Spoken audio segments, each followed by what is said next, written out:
I apologize. I was setting up some ticking of the talks, and I took a second because it wasn't going great, and now we're good. Hi! Oh, this camera looking crisp today. Hi everyone, welcome to Woods Book Club. Is Spectrum spectruming? Says Miss Necromancer. I was trying to get TikTok up, but I do have to do one sneaky little thing because apparently this stream is saying that we are playing some tabletop games, and saying that we are playing some tabletop games. Oh, hair looks nice tonight. Hair's looking good, isn't it? Title. It should be Maud's Book Club. We are talking words of. I love how my oh, we're going to do Stormlight Archives in a hashtag. I love how my voice went up an octave when we started. Hi, everyone. How's your day been? Thank you for changing this. I got invited to a show premiere last night from Disney Australia. And if I want to check out all those Marvel premieres, I got to say yes to other things. Disney, if you're watching, smoochies, thank you. The show was weird. No, it was fine. Has anyone heard about that story of this family adopting a 7-year-old girl, and it turns out, and she had dwarfism, but it turns out that that girl was not a girl. She was like 23 years old. Yeah. So Ellen Pompeo, I think, has done a series on it for Hulu. Natalia Grace, says Miss Necromancer. Exactly. So yeah, I kind of saw a show about that, and the acting for it, and the girl, they've put in these prosthetic teeth that just make her look nuts. And I turned to my friend who I was watching it with, and I said, "This is scarier than Chucky." And then it turned out that she was a child all along, and the parents are awful.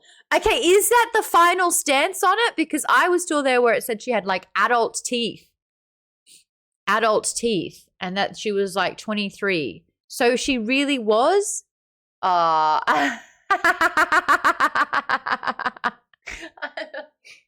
like cutting me into it. Thank you, Mike Truck. If you're wondering who Mike Truck is, it is a soon-to-be D&D-esque TTRPG character that I'm running a little campaign with the Game On crew. It is a Patreon perk where we play video games together usually, but this time we're going to do something a little different. We're running a Dungeon Crawler Carl-esque type thing, and I've asked those in the Game On community to create characters. And Catch has created one called Mike Truck, who is a sniper with special goggles and a rogue magazine in the gun, which I think is going to be a lot of fun. And so every time he takes damage, his gun fires, and he has to roll a d20 to see what kind of bullet shoots out and what happens. It's going to be great. The Orphan movie has a similar plotline, says LL Cool J's B. Yes, apparently that's what kind of exacerbated the whole thing, the fact that it was a lot like the Orphan movie. Saying hi to everyone else who's in here. Wrongtown, lovely to have you back. Wrongtown says, I mean, she could have gotten adult teeth from anywhere, but they were in her mouth. Toast Person says Hebe's were gibbied. Miss Necromancer, so lovely to have you in here as always. How have you been? Who are you talking about? Oh, Death of Jasna. Yasna, sorry. If I read it, I say J. If I listen to it, I hear it properly. That's going to be so fun. Hold on, let me catch up on this chat. Vaden, thank you for 53 months. Holy boy. Saying thanks for mentioning Festival of Books, Maud. Festival of Books happens in LA around April every single year. And I noticed a few familiar names in the lineup, including V.E. Schwab, TJ Clune, and Callahan Skogman, who have all been interviewed for Maud's book club. So I'm going to try and see if they'll let me moderate. I have to ask. That is my big thing of this year. I just have to ask. The worst they can say is, what was your name again? Who are you? Which is fine. I will remind them. Colleen's in the house. Hello. KP Dubs is here as well. You swallowed too much Stormlight. Fun. Kaladin and Shalan are going around like they're vaping, says Miss Necromancer. I'm going to need more explanation around that. What do you mean they're just vaping? Just having the time of their lives? Be careful not to spoil, chat. We stopped at chapter 31. Nah, I read to part 2. Darian looks like he's about to throw a table. I read to part 2 because if I were going to research this, it was going to get spoiled for me anyway. I can try to stop. Who else read to end of part 2? Who else read ahead? KP Dubs did. Academic did. Who else read to end of part 2? Oh, guys, you slept on some fun chapters.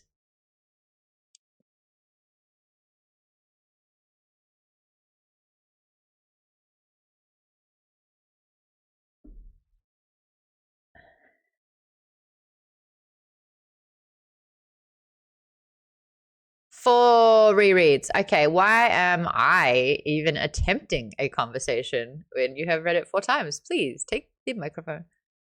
I need you to help me run this. That's for sure. Also, hi TikTok. I've decided that I want more people on TikTok to know about book club. I run a sci-fi fantasy book club. What? Oh, for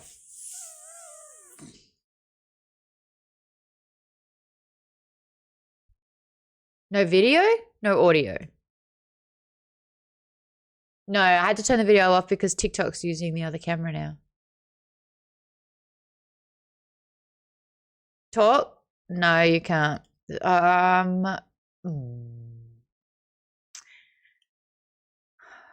what did you look at this? It reset. Shocker. Okay, now you guys are heard. Who had a lovely conversation? Oh, I was Academic was saying he's gonna hang back, and I was trying to encourage Academic. No, you better help me with this show. Kate says next week are we also reading the interludes after 58? Lisa.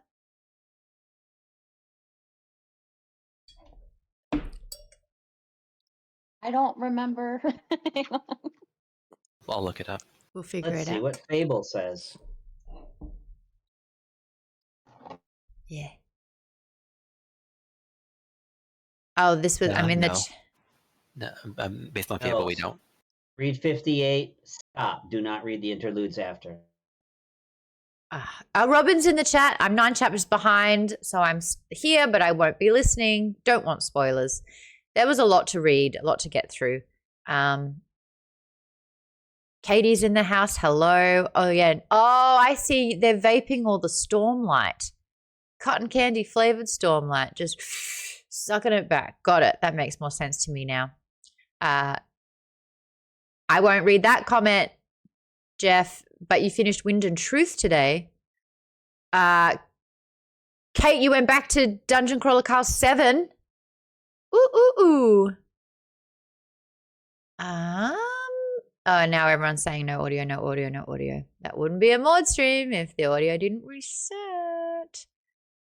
Cool. Okay, I feel like we're back in here. I have my talking points. We're going to rehash a little bit of what happened in parts 1 and some of part 2. If we get time, we can kind of talk about some of those other chapters. And if you haven't read it, whoop-boo, I'll let you know so there are no spoilers. But there's one particular thing I would really like to talk about because it was fucking cool. No spoilers, if I say that, surely.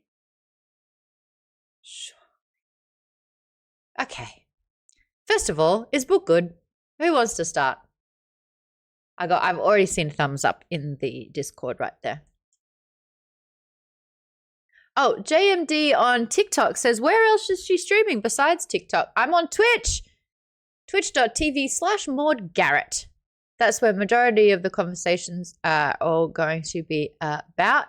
Oh, maybe that's why I don't like doing this. TikTok's fucking horrible sometimes. I'm not in the mood to read those comments. I will block you. Thank you.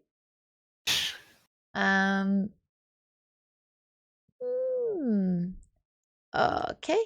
Have you been blocked already? I block you again. Okay, here we go. Awesome. You're reading my favorite books. That's what I'm wanting to talk about. Oh, Christ almighty. This one person is just commenting some pretty horrible things. I blocked you. Why did the comments did not disappear? I don't care. Anyway, join me over.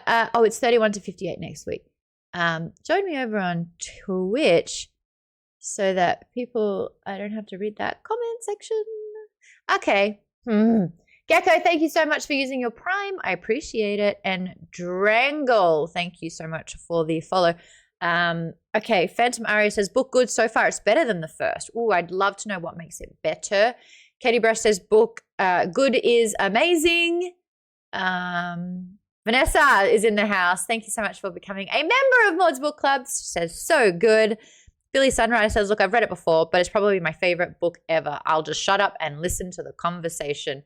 Oh, and then thank you so much for gifting a sub to Ultra Disposable. I think that hopefully is the person who I blocked. So a little shout out to them. Kate says, I'm also liking it more than the first one. Okay, general consensus, members. Are we liking this book more than the first one? Thumbs up. Why? I like it more because there's a little bit more levity, a little bit more humor and banter. The first one had to be serious. This one, they're squeezing in a little bit more fun.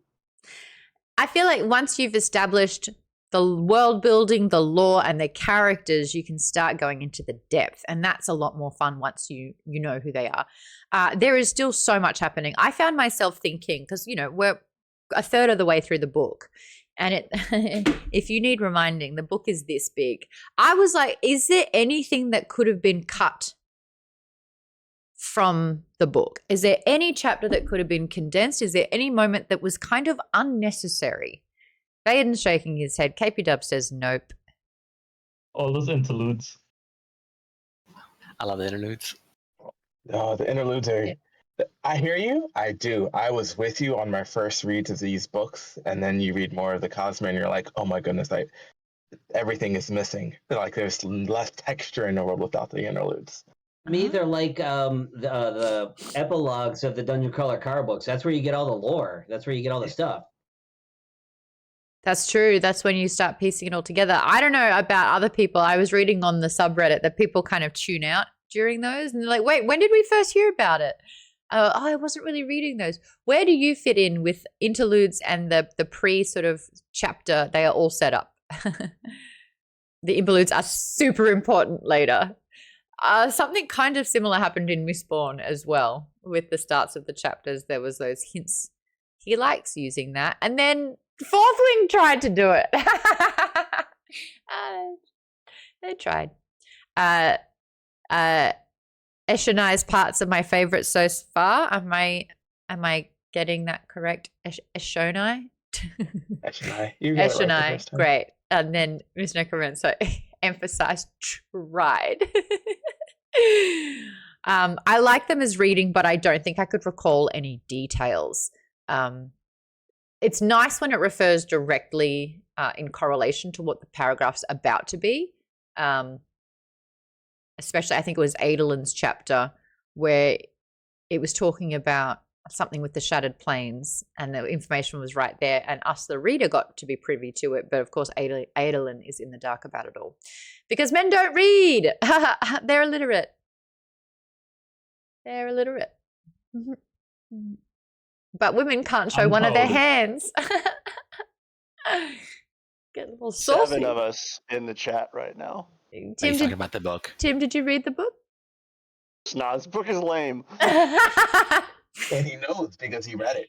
Wrongtown says, tee, I'm just a man.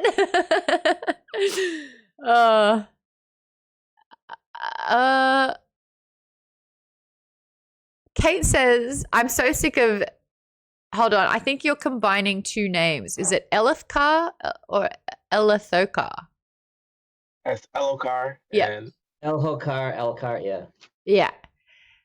I'm so sick of Elokar. If I were in the bridge crew, I would just let someone kill him. He's insufferable. And then says, yeah, that guy. JM de Jesus or de Jesus, lovely to have you here. Please let me know how to say your name correctly so I get it right. You're already very active in the chat, which I love. I'm trying to, oh no. Someone referenced Camp Orange over in the TikTok chat. Why am I streaming? I'm trying to get people into books over on TikTok. Join my book club. Let's read sci-fi fantasy books. Let's not go back to the very first television show that I hosted 20 freaking years ago. 20. Wrongtown gifted you a sub. That's lovely. That's You fun. were hosting television shows at 9 years old? I know. Yes, Very I advanced for age. Wild. child actor. I'm glad to see you avoided all the pitfalls of being a child actor. I feel like I'm so stable as a person, actually. So stable. Shroom said, where are you in Words of Radiance? Shroom, thank you for asking. We are going to be discussing part 1 and most of part 2. We kind of did stop after chapter 30. I read ahead just so it's a clean bill of chapters, parts 1 and 2 for me. Oh, thank you, Michael. That's very sweet of you to say. Posting a pleasant comment to a pleasant person. Love your strong character, Maud. Not every day. Scott also says, it's too confusing and I do not care for the characters. Scott, that is also a very fair assumption. We have people in the club that cannot stand this book. I am quite into it, but you know what? There is a lot of information, a lot of backstory. And when I was prepping for this show, looking at all of it, I just wanted to say, Brandon Sanderson, fucking calm down. Calm down. Just calm down a little bit. It's like, I need spreadsheets at this stage, not just maps of locations and who is where and has what authority. That I understand. I did all Game of Thrones. I got that loud and clear. Then you start talking. Then you start talking about the 10 different Knights of Radiance. But then there's also now listeners, which are the Pashendi, which are also like, they're split up in different forms. And so every single thing that you have has a drop-down menu of the 10 other things that are alongside it. And frankly, stop it. I like to enjoy myself when reading, and I need post-it notes, a whiteboard, and more hours of sleep. But the character stuff I'm really enjoying because that's fun. Jeff says, that said, book good. There is a lot there. What I will ask is for everyone's patience as we piece all of this. Oh, Kate, shut up. Honestly, I find it really straightforward. Great. I love that for you. Then, Kate, I will lean on you to help me piece some of these things together because I have done some work for this. I have prepared some characters, some questions that we will all tackle together. KP Dub says same. It's like following a manual. Oh, I know what you did. This is my entire life of skipping tutorials coming at me really hard and fast, and I don't like it. Got it. Toaster Poster agrees, though, saying, yes, this feels like homework. It's all there. Obligatory plug for the Coppermind if you feel like you need spreadsheets. Are you going to link those in show chat? That sounds like I would like to do some of the work. JMD says, I've reread all the books and I'm constantly still wikiing stuff. And then says, yeah, the Coppermind. Okay, I want to know more about that too. Good to know. Susie says, happy belated birthday. Thank you for showing up for that. I really appreciate you. Katie says, oh, yeah? So just as a quick aside, the Coppermind is a reference to Mistborn and the Phased culture. How they're able to store the archivers. Memories. Yes. Yeah. Shout out to the Copper. I thought this was like a website and a guy is calling himself the Coppermind. And I love it. Oh, okay. Homework for everyone in the members. You have to figure out your own Cosmere title or nickname. Tim is immediately exempt and does not have to. I don't do homework. I think I would like to. What was it in Mistborn where you could push or pull? Iron and steel? Steel and Iron. It's always like the element and then an alloy of it. It's alloy, yeah. Yeah, I feel like I could push or pull. That is literally the only one I remember. I forget all the other metals. There's brass, there's tin, there's pewter. Oh, I remember pewter strength. Yeah. So if you're looking for the names, the ones it's the steel one is called coin shot. Coin shot. Steel and then iron is lurchers. So iron is a pull and steel is a push. The lurcher. Pianki's in the chat. Katie says, I want to be from the Elantris world. Katie, why? Tell me about that. I haven't read it yet. And Kumo Vermi, thank you so much for the follow. Appreciate it. Katie, are you there? She's driving, I think she said. She can't talk. Yeah, she said she's driving. That makes sense. She's probably screaming at people. Hopefully in the wheel, one flipping off past the other. Yeah, that's what I'm picturing. Kate says, I want to be a cryptic with a big pyramid pattern head. I like that for you. I like that actually. Yeah, that's fun. Cryptic because you like truth and lies, the balance of that. Blue Canary says, I've just started my first Brandon Sanderson with Mistborn. Mistborn is where I started with the book club. We did the trilogy, which I thought was very good, but it was also a bit heavy.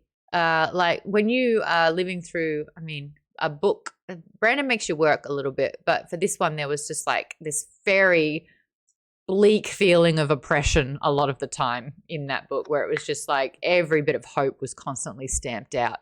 But I did find it to be incredibly clever world building and science. Leader in TikTok is saying, I'm reading Mistborn. DC Red Flacker says, I watched you as a child. Wait, that sounds weird. We got another. Oh, that was source fed for you. Stop commenting on TikTok. Love it. Okay. Why isn't my... Oh, you just stopped working. That's fun. Anyone else got a mouse that must be charged and it will just stop in the middle of things? Cool. Especially with the interpersonal character stuff, says Kate. The romance stuff was painful in Mistborn. The Mormon really showed up for that one. Academic, you've read Elantris? What's that about? Oh, yes, Colleen, I want to hear from you too.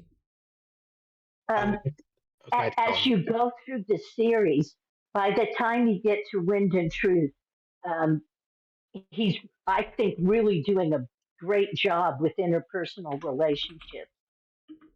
I would love to go through Wind and Truth with the club. Oh, okay. The petition has been made. Colleen in one corner, Tim in the other. I will give Colleen a knife. We'll get there eventually. Wait, what are we doing? We're continuing. Wind and Colleen Truth. wants us to continue this series. All the way to book 5, which means Oathbringer and I mean, that's fine. Rhythm If of you War. want me to sit here on camera and read quantum physics books and not participate? Did you not hear our pleas to read fiction again? Yes, I did. I distinctly remember you saying that, but I have to finish this book first. Okay, I can respect that. And then I will read Jade City next month when we read that. To Colleen's point, the complete other side of this is Elantris when it comes to like Brandon writing romance and interpersonal relationships, and that you can see it. It's also his first published work, so there's a lot of immaturity you can tell with that writing. So I go back to Kate's point. Something that we definitely spoke about in Mistborn was that the world building was second to none, but like any single time there tried to be any sort of intimacy, it definitely felt like a Mormon was figuring out life for the first time. Shout out to Mormon and women and he, she's, and theys trying to navigate a religion, especially when it could have denied you a lot of life experiences. I saw a really interesting TikTok actually about this woman who did a deep dive into a lot of like a dissertation almost, that Mormon people of the Mormon religion were more prone to writing fantasy, and the women would write smutty fantasy, and the men would write epic fantasy. And it was like almost this rite of passage to, I guess, experience life or have a new identity or unleash their creativity in a world that was denied for them, which I think is pretty cool. We've got some really, really cool stuff. What a shame that Orson Scott Card stayed a douche, but like everything else, I'm going to back away from talks about religion because it's a touchy one. It's a touchy one. I started reading, this is Monches who's back. I started reading Sanderson after Henry Cavill recommended him in an interview. Well,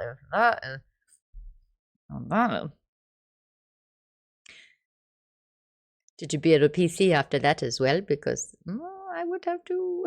Just finished Ways of Kings, says Monches. Oh, you go catch up. We're only in parts 1 and 2 for this one. I'm doing a poll. Should we continue Stormlight Archives? Yes, no, stop immediately. Bonus books 2. Start. Cool. Katie says, maybe that's why I love romantic fantasy so much. We have uncovered things. Katie says, as a Mormon, I can't stop laughing. Girl, you read those books. You read them. And then chat to me about them immediately. Tony Tosa says, I missed the Sanderson boat. This series came out 15 years ago, and so many other stories have come out since then. Sanderson's done a very, very good, oh, hello, Mike, a very, very good job of epic sagas. And I think he's incredibly clever. And what he's doing now, this is from a personal brand point of view, which is my area of expertise. He is very social and he's very open book, pun intended. He's doing classes and courses, and he's basically putting what he's learned and information and education out en masse. And I really respect that about him. He's very much taking a stance in the fantasy space, but like really making his presence known in a very positive way. So good on him. Academic says, is Brandon the real life says it? Ooh la la.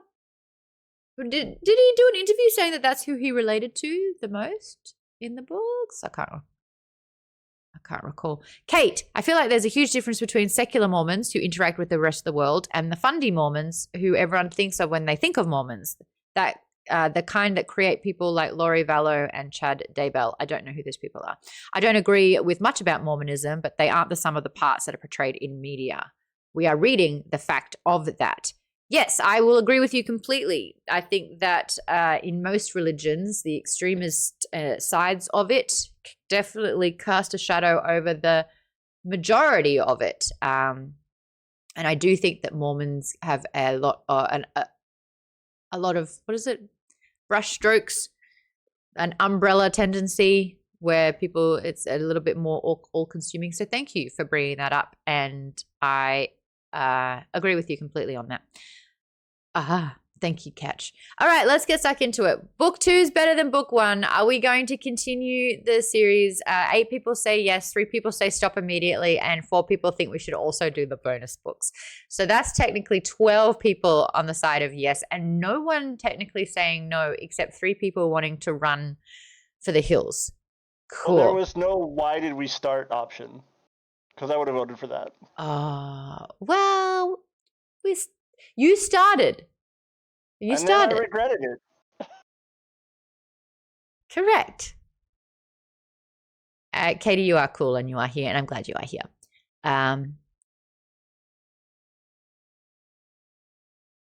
Okay, well, yes, 1 for that one. Book is good. We're not doing ratings until the second part, once we've read everything. Let's talk a little bit about part 1. So the prologue, actually. The prologue I got really excited about because Brandon's writing was in full flex. This guy, I think the prologue, he went over it the most because it was so clean. And there were some quotes in here that I posted in the Fable that I just thought were delicious. But the prologue takes place 6 years before the main events of the book at the festival celebrating the peace treaty with the Parshendi. And it's from Yasna's point of view. She encounters a mysterious spren. We are going to be talking a lot about the spren because the first book we kind of only really knew about one personified spren, and that was Syl. And it turns out that spren are popping up a lot more, and they are, would we say, collaborating, combining, partnering up with certain people, and we're learning a little bit more about why.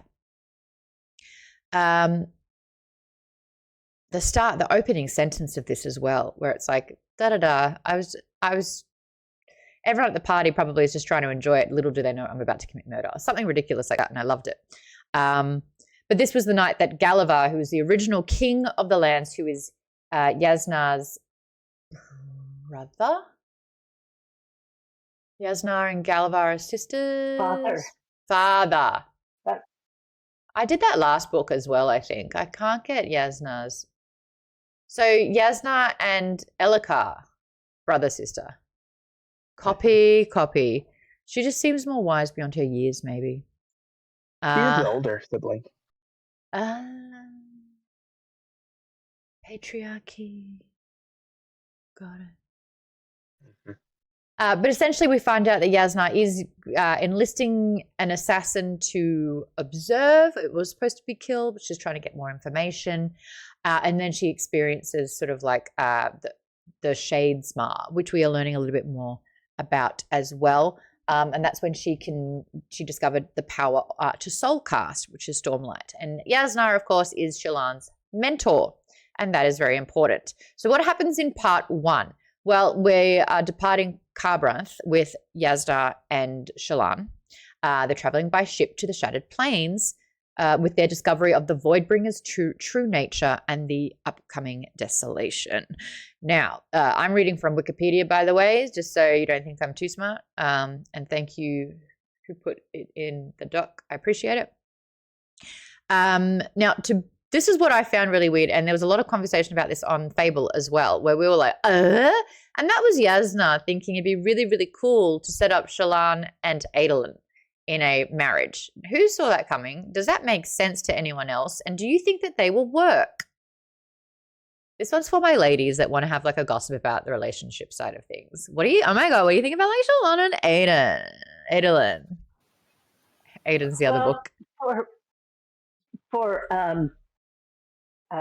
Shallan, she was expecting an arranged marriage anyway.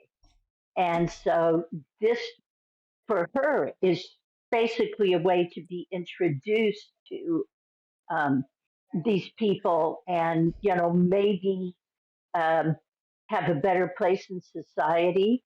So I get the feeling she doesn't really care that much. And Adolin is not good with relationships. That guy fumbles. Yeah. Yeah, he's managed to blow everyone. Yeah. JM says, I didn't see it coming, but I was surprised how down Shallan was for it. I think that she thinks this is a massive step up. This is someone who's like in the inner circle. I don't think that she could have got him. Remember, she tried to fall in love with an Ardent in the last book. So she was dating down then, and now she's sort of in the upper echelon of all things. And Yasna obviously trying to keep an eye on Shallan, sees an in for this to happen. I'm not sure if her rank is high enough for it to make sense, but we're still kind of unfolding who Shallan is and what's going on there. Because she's just sussing out about what happened in her hometown, and she's trying to understand what's going on with the High Princes, and one of them, her brother, is involved with that somehow. So what is Shallan? I don't think we know enough yet. Is she? We don't know. What do you consider? Yasna wants Shallan to study with her and research with her, so she's also maneuvering get Shallan next to her. Yasna, sorry. Yasna has her own motivations for that. She sure does. I love that Vanessa says, I think Yasna was just trying to bring together two troublemakers to get them out of her hair. I respect that. Kate says, I do love that Yasna was thinking of it politically. And yet she was like, are you sure you want that, to be trapped in a marriage with a man? It felt very like Yasna's kind of ace. She has no interest in that sort of stuff, but she knows that her nephew sucks with women, and Shallan is a good choice, but it also keeps her power in the royal family. Not nephew. Cousin. Oh, we are really dropping the ball with who Yasna is in correlation with everything. We need the family tree. Yasna treated it like a formula to solve, essentially. She's like, he's available, she's available. This is convenient for me. Let's make that match. But it wasn't done in like, gossipy kind of excitement. It was a lot more strategic for her. JM says her wealth really isn't good enough, but Yasna wants her because of her radiant abilities. There you go. So the whole of the first book, Shallan is flirting the line of deception the entire time, is signing up with Yasna so that she can steal the Soulcaster, because her family has run into huge problems. They owe a lot of money. Her family's a fucking mess, let's be honest. One of them keeps trying to light the house on fire or pulling legs off like innocent crab animals. The other one has, it's huge serial killer vibes. Another one can't stop gambling and has literally like put his entire family in the red for it. And I think that's how they lost the Soulcaster to begin with, right? Didn't he gamble it maybe and lose it? Or it broke. They were using it and it broke. One of them, the oldest, has a freaking shard blade, says KP Dubs. How? Well, this is the thing. There's a lot of radiance around in this family, it feels like, because Shallan also has access to a shard blade, something that she really apprehensively wants to call upon. Oh, I like this from TikTok stepping up. Hell yeah. P. Shawk, P.S. Hawk. I think she's rushing because she finally found someone she respects. I like that. This ring's less important because Adolin's already fumbled with all the other. This ring's less the ranking because Adolin, has already fumbled with all the other princesses. Yeah, there's kind of no one left. His reputation's going down the wazoo there as well. I do think it's exciting because it's again drawing the pieces and tying the threads together in a way. Kate says those flashbacks to her childhood are so sad. She's rendered mute after seeing her mother murdered. Well, did she see her mother murdered, or is that how it went? Do we know? The other brother deals with it by drinking and gambling the pain away. We are definitely looking at coping mechanisms with Shallan's family, and there's a lot of trauma. And the fact that later on in part 2, where it gets brought up by Tin, who's like, honey, you don't got what it takes because you're not broken. And Shallan's like, aren't I? Yeah. Oh, KP Dubs, you go. You start typing. Just say it. She was just like, I don't know. I might be broken. It was basically like how I was getting her impression through that whole chapter. It's this whole, just because I present one way, you can't, and my scars and fractures are very well concealed. It doesn't mean they don't exist. And this is it. You can't ever judge a book by its cover. Kate says, it's mentioned that she saw her mother die. The drunk brother mentioned it. Copy. And Adolin is the White Knight. Oh, Adolin is Cassius, or is Cassius. Not dumb, but not bright. Adolin steps out where it counts, and we'll talk about where he shines. Thank you very much. Well, I think also Adolin is smarter than people think, because there was a whole chapter with Sadius talking about him being clever. Sadius' chapter. Yeah, because it's like he was, instead of making it obvious, or because he's trying to win the shard blades, so instead of making it obvious that he's clearly better than these people, he makes it like it looks like the wins are by luck. Yes. So that way he gets attracts more people to come try to fight him and see if they can win their stuff off him. So even Sadius respects his intelligence. And he purposely missteps so people could be like, well, he favors his right leg, and all I have to do is come in here and focus on the right leg. And Sadius is reading it like a book, being like, this guy's actually smarter than he's letting on. Oh, hold on. This is dueling, though. This is That's true. Dueling. It's not all aspects of life, but just like Cassius. Just saying. He's smart in what he's he knows what he knows. Yeah. That's a strength, so he knows to be smart there. Kate says, I just want to hug Renarin when he's trying to jump into the in the shard plate. Poor baby.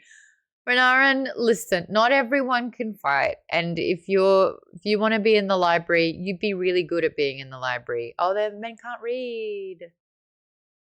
Aww. I read a whole thing on Reddit as well about how Kaladin is kind of like I guess drawn to, or should be more drawn to, Renarin, because Kaladin likes to fix broken people as well. He likes to take in those. He likes to save. He has a savior complex. He likes to rescue. And Renarin needs all the help he can get. And it's kind of funny that Adolin, you would think when they have their training practices, and it was at Zahel.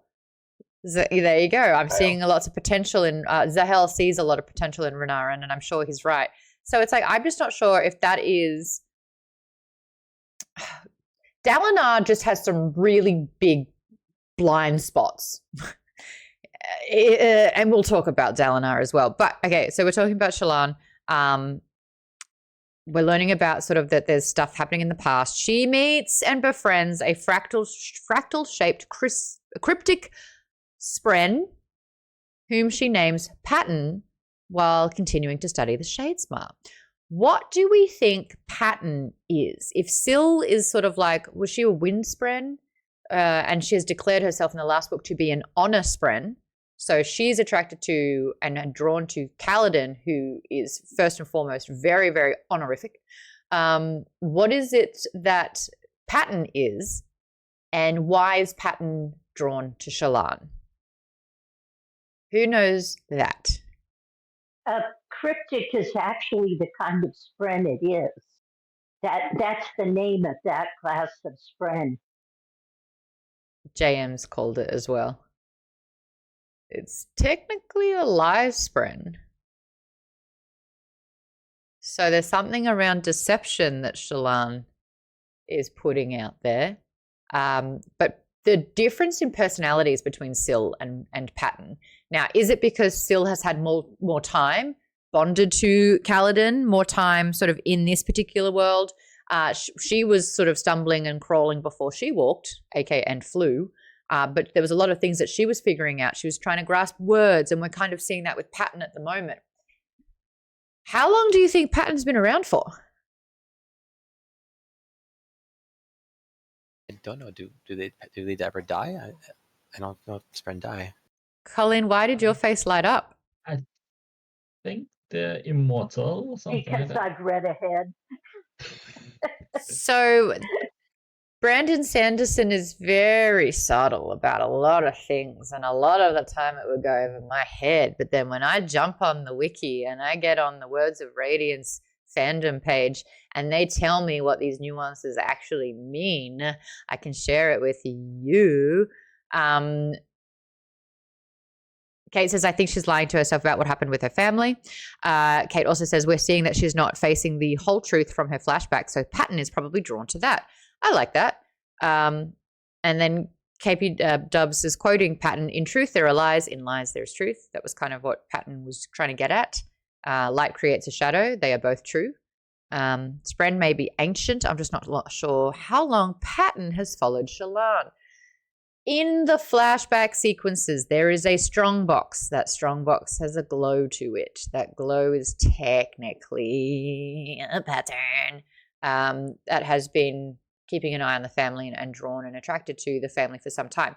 Now, Patton didn't come into effect and sort of make itself known to Shallan until Shallan captured its essence.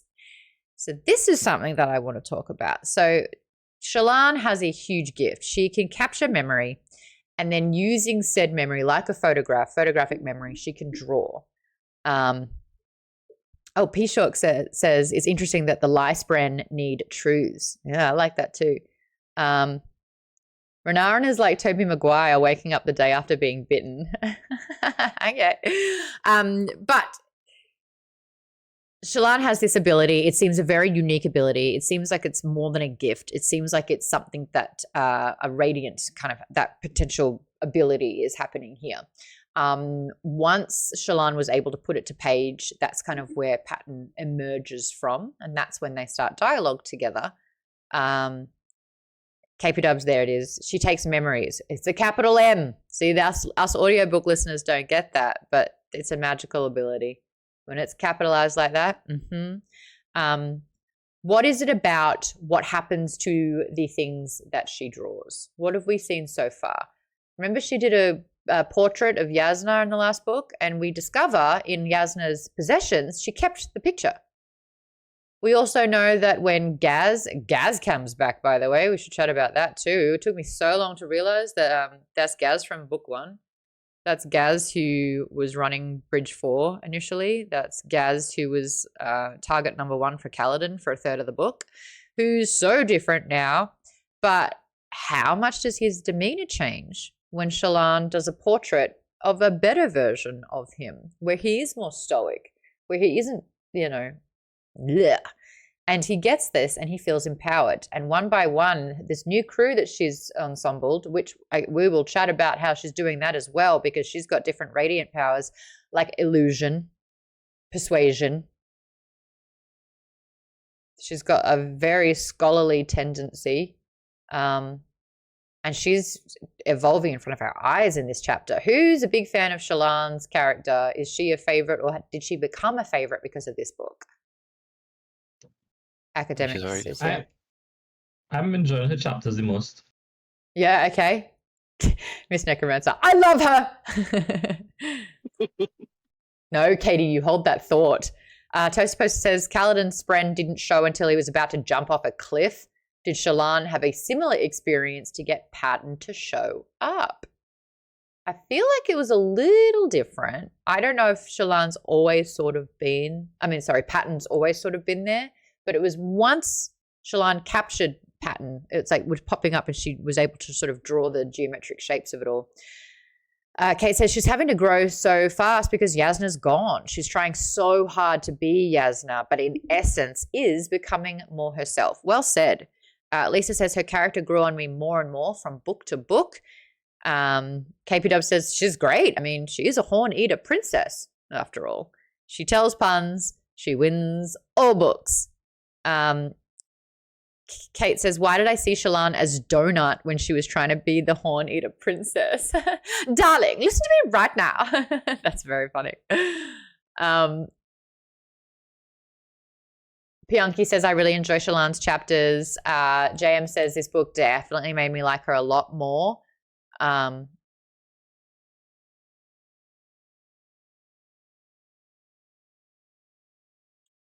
Academic says, I don't know if it's a magic ability or if it's just something, this is her memory making, or if it's just something that Shallan has a proper nounified. It's just something that she's always been able to do.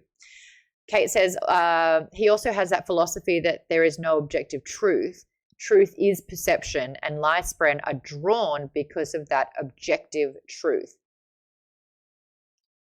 It's very, very clear that Shallan is not facing a particular truth of her childhood. We are kept in the dark. This is sort of like the unreliable narrator, but in third person, where we're only privy to sort of what Shallan is willing to share or willing to express. What we, the reader, then have to do is truly read between the lines. We never actually were told for the first few chapters that she was absorbing Stormlight, but little things would happen where I think Gaz or Yalb or one of the numerous Bluth, one of the names, was holding one of the gems, and she did an inhale, and his expression was shocked. But you don't know that she's aware of sort of absorbing all of this stuff. Susie says, by the way, sorry I didn't make it to the December book club. I had a lot on the table. That's totally fine. That's totally okay. We changed the book last minute as well. By the way, did you guys see Lisa's beautiful crochet here that I'm keeping in the background because I love it so much? She crocheted all of Maud's Book Club 2024 book picks from January with Akatar all the way down to the end where it was Murderbot. It is my favorite thing. I love it. Lisa, thank you so much. I'm scared to ask how long it took because it's so big and wonderful. Ooh, I got a wincing response. Well, I mean, I slowly worked on it all year, but I mean, if I would have just done it all out, it wouldn't have taken very long. What she's trying to say is that she's very talented and incredible. Would have been faster if we hadn't changed books. Shush you, shush, stop it. I was like so not aware of like the big implications. I was like, oh, let's just change it. And you're like, please, please, I swear. I swear. Nick says, it's amazing, Lisa. I agree. All right, so Shallan doing a lot of growing up, Shallan coming into tune with her powers. What I do think is interesting is that in the moment of the ship getting stormed, again, a tiny nuanced moment of that book, Brandon Sanderson does a great job of making the attention on the, what's it, a Sethid? What's the giant rock creature, tenderly rock thing called? Santhed. We're so focused on this Santhed that's shown up because it's never really been seen before, and she wants to go under the water to capture its essence and to create a memory from it, that what we miss completely, and if you caught it, let me know, because good on you. What we missed completely was a new crew member coming on board. And that crew member worked on the ship for a full week and was only referenced as sort of like the new crew member. And what we didn't realize is this is someone who has been hired to assassinate Yasna and Shallan. And I think in the middle of the night kind of either opens up a trapdoor where they've all been hiding in secret, whatever it is, there's been a whole mission at play here. And poor Yasna gets struck in the chest with a dagger. That thing goes all the way through. Who thinks Yasna is dead? No one believes it. If you believe it, please argue your case. I'm open to listening. Vane says, "'Tis just a flesh wound."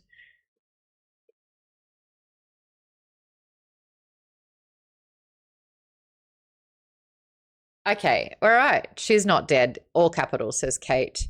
No body, no death. KP There Dub were says, a lot of nobodies. I don't know. nobody, who nobody. is that other sailor that we were like, oh, we're hoping that Shalon gets with that one sailor from Carbranth. He was on the same ship. We didn't see his body. Is he also not dead just because, no body? Well, I don't know. this I is mean, the it's not thing. important. It's- She dipped out. She went straight into like the other dimension and took the ship with her. So she just pieced. So we really don't know much of what she's left behind in that moment. But we do know what has washed up on shore, and that is Yasna's possessions. And in the trunk, a couple of things that are very necessary for her to continue this journey on, about trying to explain the Voidbringers are coming and they're taking over and we're all doomed. Hey, Bent Bob, thank you so much for the follow. Appreciate you. Yalb, I know, Yalb. And a shout out to Kate Forsyth, who does a really good Yalb impression. It's like kind of French, I guess. It really brings Yalb to life. Yalb might be alive according to her one sketch, says KP Dubs. Talk about that. Well, she just, instead of sketching anything she's looking at, she just decides to let her hand wander, and it draws a bunch of people climbing out of the water onto a cliff, and she's like, hey, that one person looks like Yalb. Then she draws another one, and I can't remember, I should have reread it, but it's like they have a hammer and chisel, and they're trying to break open like a person made of stone or a statue or something. That's where I wonder if Yasna has somehow protected herself by soul casting something around her. Now they got to break her free. I don't know. Oh, interesting. Oh, so she's like cocooned herself. Oh, I like it. Okay. Okay, so let's talk about Shallan's powers at the moment, what we've seen so far. She has access to a shard blade. Yep.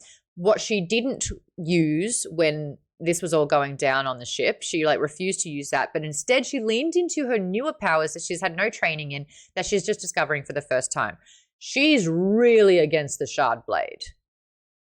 She ain't using that unless she's like backed against the. I mean, if you're not using it then, she does use it later, but it's not something that she's going to die for sure. So. Well, I mean, she has the power to. She might have the power to like boost her like persuasion skills or something like that, because she absorbs a bunch of stormlight when she's persuading the bandits to give up their ways.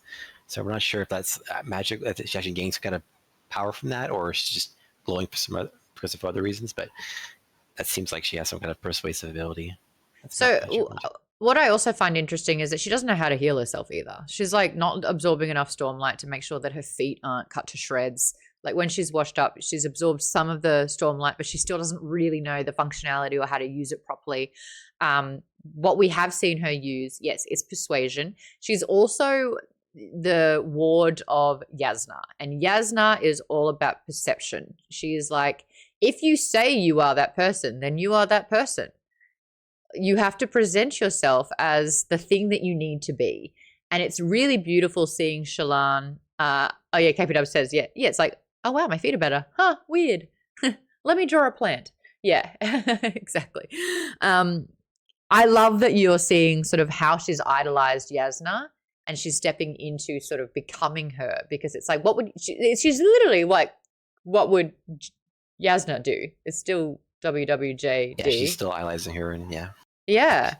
And it's just, fake it till you make it. Exactly right. Kate says, I feel like there is more I feel like there's more to how she got that shard blade, and it isn't just because she's not a swords person. I feel like she doesn't want to use the blade because of whatever in the past happened, and she's not seeing the truth of which drew pattern. I also think that she's summoned a shard's blade and it's hurt someone. It's possibly killed someone. She didn't know what she was doing, and so she's now seeing a Shard's Blade as something that hurts others because she can't control it. So having it is worse than not having it, is what I'm reading from that. Shallan can also soulcast and get into Shadesmar. That's another thing that she can do. And that's what Yasna was trying to teach her on the ship. That was a part of the lessons. It was like us, the reader, learning what is the Shadesmar, what is it like, what does it mean? And like a lot of nonsensical language where you're like, oh, this will make sense soon, I suppose. So that's what she called upon to save her in that situation, and not the Shard's Blade. Yes. She also conducts illusions. So using this fake it till you make it mindset, where she's trying to do what Yasna says, where it's like everything's just perception. You present yourself as a powerful person, you do it. She uses illusion to light herself up in a way. She uses an illusion to make her look more highborn. Her clothes are more pristine. She's presenting like her fabric on her dresses are kind of pieced together and they're clean. So she's looking more important than she is, but she's using Stormlight to do this. So there is a sense of illusionary magic that she's pulling from as well. KP says, from the first book, I feel like she may have killed her dad with it. I'm not sure now, knowing that the brother had a blade. Also, she idolizes her dad and her older brother hates her dad. So like, what is the truth in those relationships as well? She did not like her mother, but like, who is the good person? Who is the not good person? Who, the dad's kind of had violent outbursts as well, but the older son kind of like disappeared. Vaden says Shallan is literally radiant. Yeah, she uses the storm light to light up. She is literally radiant and living up to the title, brightness, says Toaster Poster. But she doesn't, when she's creating these illusions, she's not doing it consciously. It's kind of like she's surprised each time when she looks down and realizes what she looks like. She has no formal training and has zero idea what she's doing. Because if she did, she wouldn't have been walking on openly cut feet for as long as she did. She could have healed that straight away. You're exactly right. She's almost subtly channeling these particular things that she requires in that situation. And JM wants to correct, saying she did not idolize her dad. She was just trying to keep the peace. I thought she had a little bit more of a swayed view on her dad. No, she was just literally trying to keep the peace. Got it. Imagine what she can do, says KP Dubs, when she realizes how powerful she will be. I know, she just she would have, that's why Yasna was so drawn to Shallan as well, being like, yes, I'm going to teach you. The conversation of, are we Radiance? And she's like, no, I'm not, you're not. It's a man's world. Were we men, we would be. But what we are is exactly what the records state people who are radiant have, these abilities that they have. She felt guilty. Got it. So yeah, lots of interesting conversations with Shallan. Let me ask all my other Shallan questions. Okay, these sketches, talking about other powers that she has. She will sketch flora and fauna.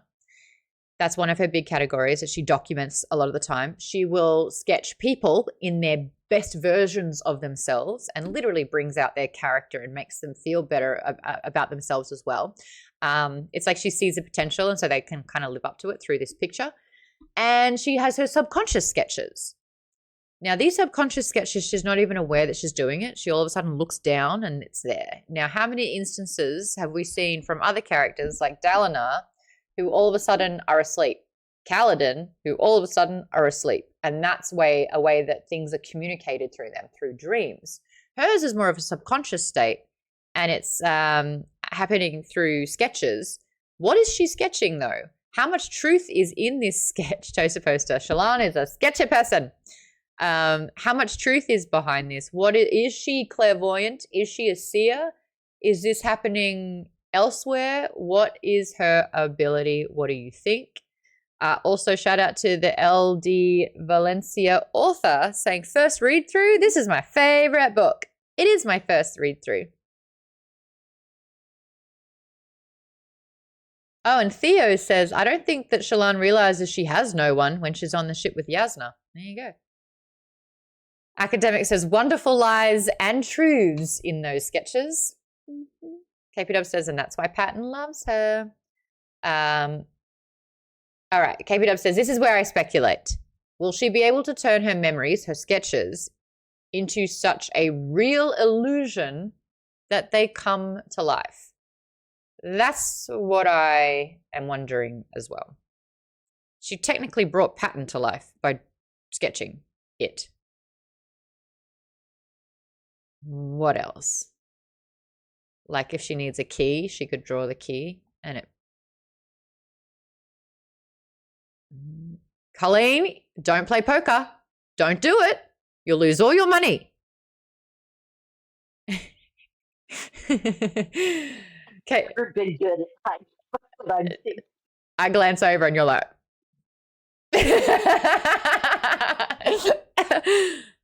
Susie says, I can connect with Shallan via sketching. Oh, I love that.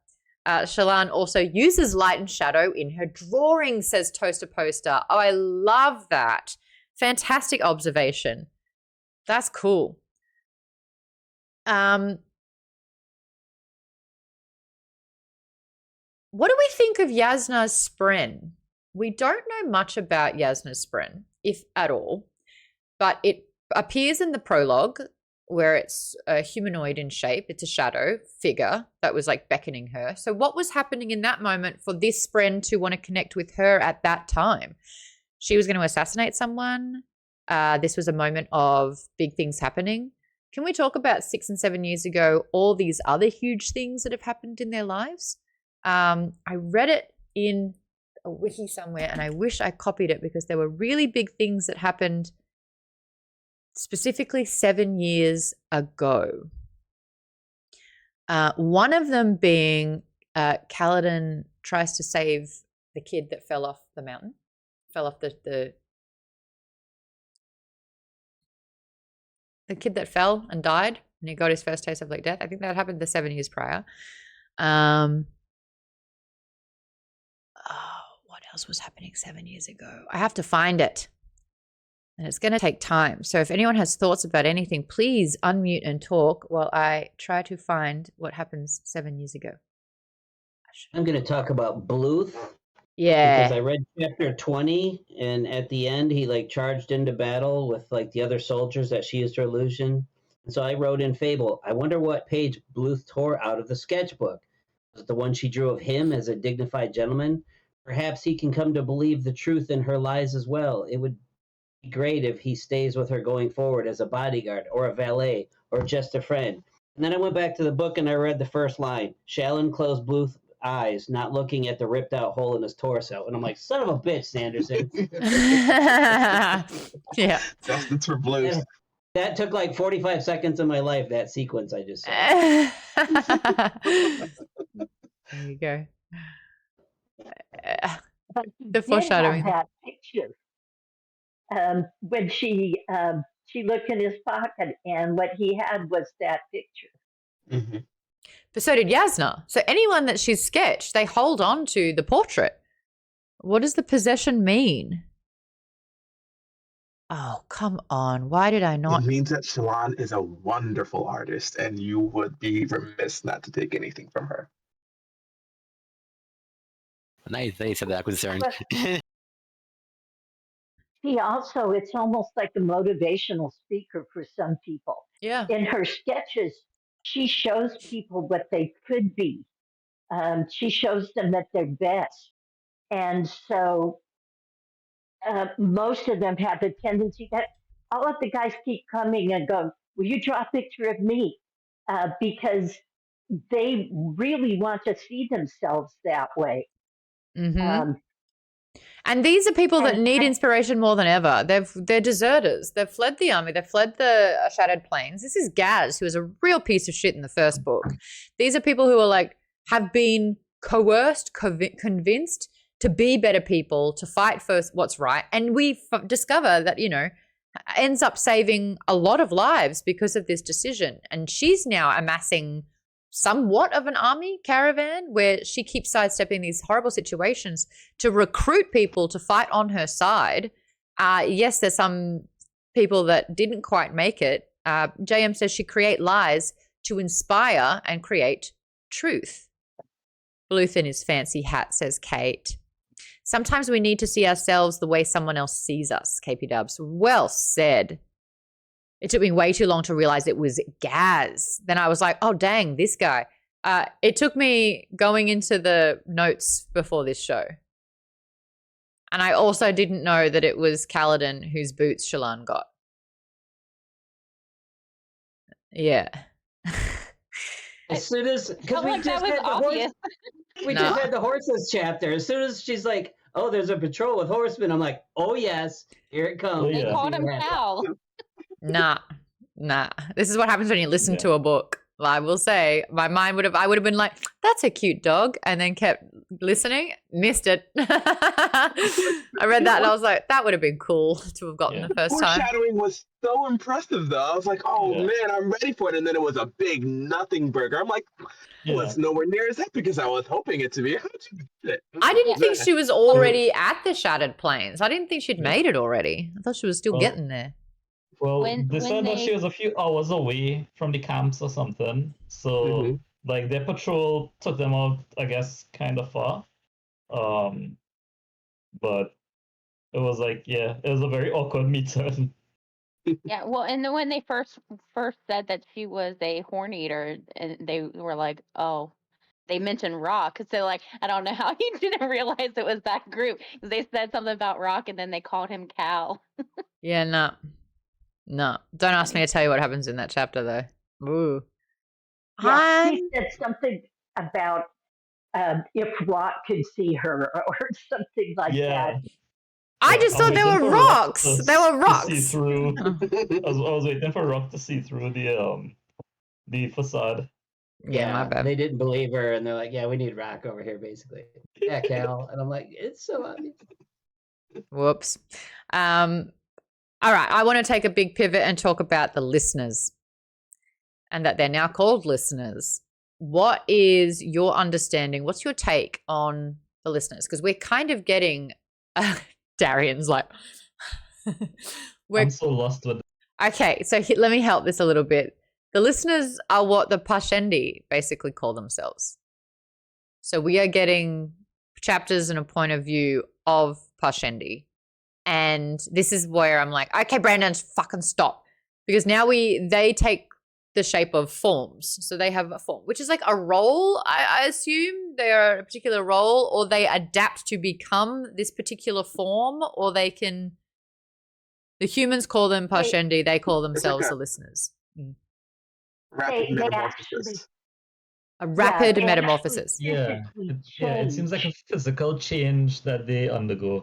Now, these are only the For each forms. role. Yeah. Now, do they get to decide what role they're going to become? As far as I know, Yes. Okay. It seems so. It seems all voluntary. Well, If when they have what they say, if they've captured a spren in a gem, it is a definite change. If not, it's random. So it's like a box of chocolates. You never know what to. God, that makes more sense because the options, some of them aren't great. You really are rolling the dice. You're rolling a 6-sided die, and on that die is dull form. Like, who's waking up one day being like, oh, I hope I get dull form. Let's go. So there's dull form. There's mate form for all the horny people. The war form, which are your soldiers. Work form, which are your workers. Nimble form, which... you can walk a little faster. I think it's more flexible form. It was meant to be. Are they Spren? No. They partner with Spren. They're No. coherent with Spren. They might be artists, but I'm not sure. I don't remember. I don't think that's been announced yet, Colleen.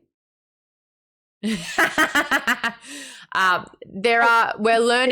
learn more about some of them. The 6 that were mentioned in this particular chapter: dull form, mate form, war form, work form, nimble form, and slave form.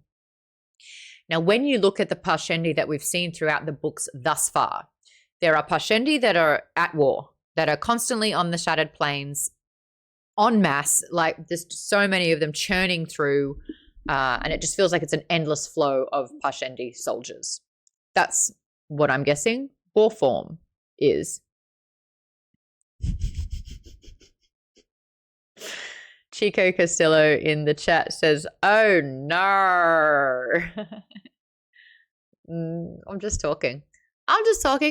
Nimble would be a rogue versus War being a paladin. It says Kate to help me with it. JM says, I'm pretty sure dull form only occurs if you intentionally don't bond a spren. I think so too. And there's something about dull form which I find interesting. What the hell is the Shin? What is the assassin in white? Because we're learning that he has, I want to call it the way of the wind, but he's a wind runner and he doesn't have a spren. And Syl has commented on the fact that that's the kind of evil that spren don't get involved with. And so if a dull form doesn't bond with a spren, is he a rejected radiant, or is he is the opposite? Because the Parshendi have black marbled skin with red flecks in it. The red flecks we're seeing more of as well. I'm like aware of these red flecks and spren, war spren. There's like red fleck spren that pop up from time to time. Eyes are red. Something about red. I do remember he mentions like, he calls himself truthless. So maybe he seems to be atoning for some kind of great sin. So something he's done has probably been involved in this friend. Maybe that's why he got to the place stage he's at right now. But truthless. JM says, remember the prologue. The very, very first chapter gives you a clue. God damn it. What is it? I want to phone a friend. Arcaris, hello. First time chatter. Having read all the books, it's fun listening to the theories. Oh, yay. I mean, the spren was in shape of that sort of like shadow dude. Is that void like? That could be, is that a void bringer that was there? Is that, what is Shen? So there are the forms that we understand of the Parshendi. When have we seen Parshendi previous in the books? They're either on the battlefield or slaves. And this is sort of like a very clever way, I think, to infiltrate a lot of nobilities because they are being used as slaves. And of course, Light Eyes would never give up their Parshendi because they're fantastic doing all the work around the house. They don't like conversations. Shallan tries to converse with them. Hi, I see there's two of you. Do you like what you do? And they're visibly uncomfortable. They're like, can't understand her and don't want to be a part of a conversation. And she's like, no. If you got the choice to be free, would you want that? And one of them looks like he's about to cry. Vaden says the slave forms of Parshendi basically make them sleeper agents. That's what I'm trying to get at. They have been planted in there and if anyone was like, you've got to get rid of Parshendi, they'd be like, absolutely not. I want them exactly where they are. And because this is just a form of theirs, they're doing their duty as in their slave form. The slaves are called Parshmen. Oh, sorry. Parshendi technically only refers to the sentient ones. Thank you, JM. I really appreciate all the fact checking for this. I'm totally okay with being... Oh my God, Micah said the exact same thing in the chat. Not Parshendi, Parshman. Shallan is among the first to have noticed the difference. I love these conversations. Tom says, oh, I want to say so much, but I shouldn't. Micah's saying real. These guys are probably watching, just trying to rip their face off in the chat while we're like, ooh, what do you think they are? What is happening here? The fighter ones. They are Parshendi. No, and then Parshmen are the ones that help out, the slaves. Help out, you know what I mean. Are being completely used and are property, literally stated as property. Yeah. There's no help there. They are they're slaves. So what are we learning about the listeners then? What are they listening for? What are they listening to? Songs and rhythm. So there's always a rhythm, whether thinking or speaking. I know, right? I'm literally talking about the movie. Ugh. So I hope a Parshman shit's in a cake. That's all I'm saying. Kate says, that makes Shen very interesting. He's in dull form with the bridge crew, but he could change to a different form. So when does he change? What does he wake up as a sleeper agent?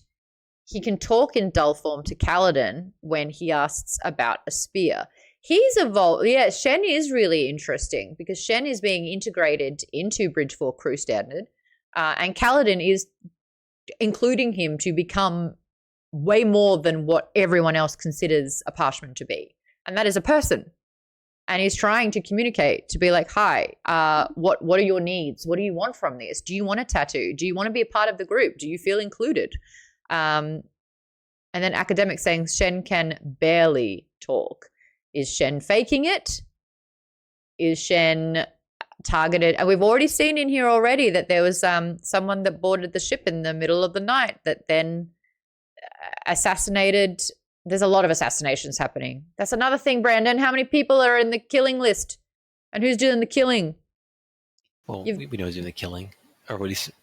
No, not everyone. Who was... Well, we know that Tin was behind the assassination attempt on Shallan and was hired to kill Yasna. Well, we also, like, Gavilar was... I think the Parshendi, I believe they worked together to stop him, or I think it was Gavilar, I believe, that they got him killed because he was doing something that they wanted him to stop. Yes, the Parshendi didn't want a disruption in sort of like the big plan of things, and I think Galavar was getting a bit too close because he was getting those visions. He was starting to, I think, to do what Dalinar is trying to do now, I think, because Dalinar initially thought that Galavar was like, oh my god, Dalinar, Galavar. Gavilar and Dalinar. Adolin, Ek-Alakar. Adolin is the king. Alakar, Amaram, Anderman. I don't know. They all sound the fucking same. Well, they are so hard to differentiate. Also, we know we haven't. I don't think this come up in the first book yet, but in the first book, we found out from that there was a guy from the other kingdom that had all the doctors that. Who was the one who was sending the Shen guy to his dad, that's to go around murdering kings to create chaos. Yes. But we don't know I don't think we know much else about the bigger plan, but something's clearly going on. But then who's the one that Yasna was in leagues with in the prologue where she was like, I want you to assassinate someone. And she's like, yeah, people don't know A, that I'm a woman, and B, that their eyes burn out of them once I've killed them. Hence she has a shard blade also. Who's she working for? What network of spies is that about? We also found another shard blade that has no lineage. Apparently they've traced all the shard blades and they've got records on who owns what. And then one show... Oh, is that spoiling? I went too far. Never mind.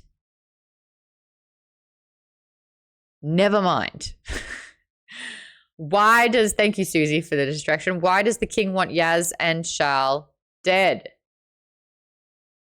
KB Dove says, my theory is the Parshendi think that bringing back the knights will be an apocalypse. So they've stopped Galanar. I swear it was Galavar. Was there no V in that one? Gavilar. Gavilar. Galavar. Chalamet. Chalamet. Call him Gavi boy, you know? Gavi boy. That will stick.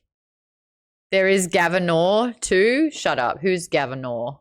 Sick. That's book 3. Don't worry about it. Oh, good Lord. What is it? Did you just tweak a single letter? And I was like, that'll do. That's enough. No. Christ, this is like having a kin and a bin. Yeah. Linguistically, that kind of makes sense. If they all speak the same language, then it's very possible that they would have names that were similar. Especially if their names mean something, right? Oh, yes. Okay. We don't know if they have any meaning, but that's typical in a lot of languages. TikTok's really coming up here, which is cool. Imagine convincing close friends to read it, and then they have so many questions and you can't reply. Tom says, you're making great educated theories, just missing the bigger picture. Here we go. Micah says, pay attention to which Parshendi appear to display rhythms. What does that mean? Who's been doing that? Pay attention to which Parshendi appear to display rhythms. Oh, come on. Who has answer? I need now. Micah, freaking tell me. Have bring up their past. It explains why they mixed up with the humans. The names are rough the first few times around, says Micah. Oh, and then Micah says, good question, read and find out. That's a spoiler. And then says it's Gavilar, Elikar's son. No, Elikar's dad. Elikar is the son. Oh. I need a relationship chart on how everyone is connected, says Tom. Yeah, that would be nice too. Disco Cobra, thank you so much for the 5 gifted subs sneaking in right there. I didn't even hear a notification. Verfeni, Summer, Leftover Dew, Maximus, and Susie got gifted a sub. And Susie, you're in the chat right now. That's fun. The rhythm is going to get you.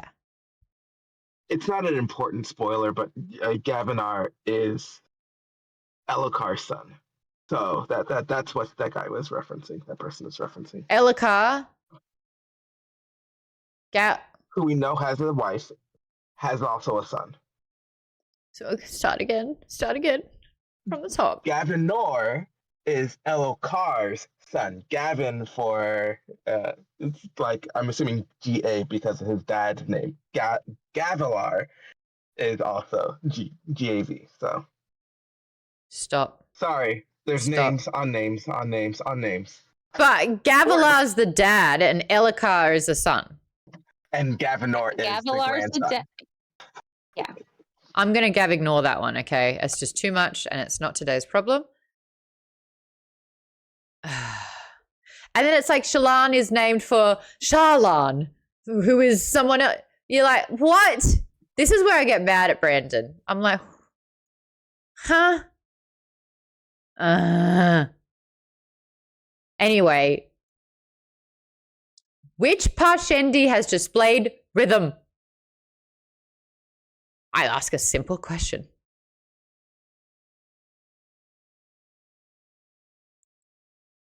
Becca says, I just joined. What's going on here? Have you finished the book? Currently reading. We are parts 1 and most of part 2. I have read part 2. This discussion seems to be continuing to happen. We haven't even gotten on to Dalinar yet. So we're trying to keep second half of the book spoilers out of this discussion. Essentially, I feel like I got all my talking points for part 1. Talking about the bonding to Spren that we've seen with Syl and Patton. Sadeas's true colors.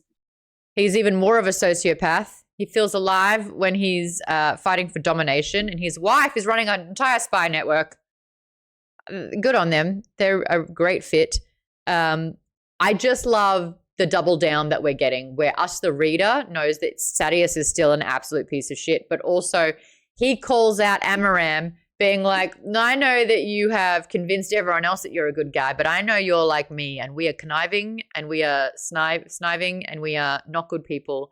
And yes, academic. The reason why he knows that is because Amaram is one of the landholders in Sadeas's land. So they're he directly reports. Yeah, so they're teaming up, but Amaram is like Dalinar's best bud. So let's talk about some of Dalinar's blind spots. Okay, I do love that Sadeas is still hot for his wife. Not because he's attracted to her physically, but he's so turned on about what a powerhouse she is and that she just knows so much. She starts going in, here's the tea. This is what I've got working on. Here are my puppet strings. And he's just like, goddamn, I love it. They are both smart and ruthless and made for each other. They are great. Makes me wonder when she casually mentions that she's got spies everywhere. Who are the spies? What's Moash up to?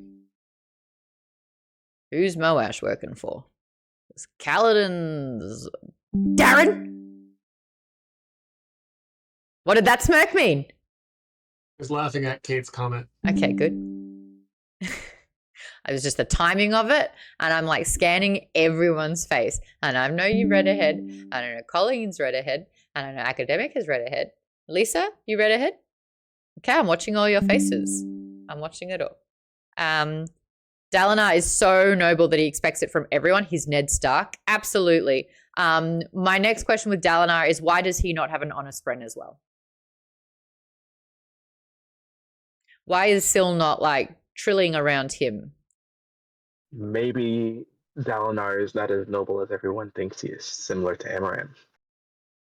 Why would you say that? Why would you say that? Why would you say that? I don't know. I was just saying. I'm He just doesn't saying, have an remember option. Dalinar was like a drunken fool 6 years ago, so maybe it's just the waiting for something to happen. Also, does Dalinar have powers? As far as we know, like, I Well, mean, we know he Dalinar's has getting Starblades. he's got shard blades, and I mean, did he earn them, or we don't know. He has visions, I guess. That's He's true. got Yeah. a direct conduit of information happening. He's the one being sent the message. Your days are numbered. Was it 62 days? Not Yeah. even? Yeah. He's like, tick, tick, tick, tick. Anyone can have a shard blade. Yes, you can win it in battle. And if you're not Amaram, you give it to the person that technically won it instead of making them a prisoner and sending them off to Bridge 4. He gave up his shard to Sadeas to free the bridgeman. Yeah, he still has the legends, right? Even though he's lost it, so. So Dalinar's blind spots. He initially, I don't think, was supportive of Gav's visions, thinking that he was going off the cuckoo. But now he's getting them, and he also transports in the dreams. So when a big high storm comes about, he has this trance. He's transported somewhere else, and he's living through another's body. And we've kind of seen in different points of time that it's like visiting a memory, kind of like the pensieve in Harry Potter, where he can visit it, but he can't actually directly impact it. So he's just watching portions of time in history. That's like the main thing that's happening. Dalinar's blind spots, good Lord. Okay. He has a great reputation. Well, had a great reputation. Now that he's solely focused on this, his tunnel vision is so harmful for him because he can't see the other shit that's happening on the side. He also vape sprint. An academic actually answered it. That's hilarious. Dalinar is so focused on this message that he's received, he has to reunite and reestablish the Knights of Radiance, the Radiant Knights. Everyone else is like, but if you check the history books, they're not good. When we gave them power, they became bad and they hurt us, so we really shouldn't do it. And he's like, no, I'm getting channeled. I need this to work. He also has been stepping in for Elhokar and basically ruling in Elhokar's stead. Now, what does that do? It makes Elhokar look really freaking weak. And all the other people that he's trying to unite, he's actually driving apart and he's driving them away and it's so Ned Stark where he doesn't know how to play the game.